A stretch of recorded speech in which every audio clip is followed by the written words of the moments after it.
Hi Kindergartners, nice to be able to connect with you again. So this week for your Google Hangouts, we're going to be doing a science experiment on friction.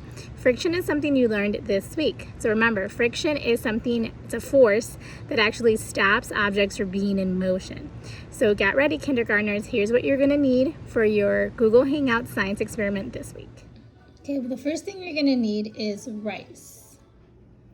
You will also need an empty water bottle and a pencil. You will also use a paper to use as a funnel to put the rice inside the water bottle, or if you have a funnel, you can just use a funnel. You will also need your Chromebook or laptop to connect to Google Meet.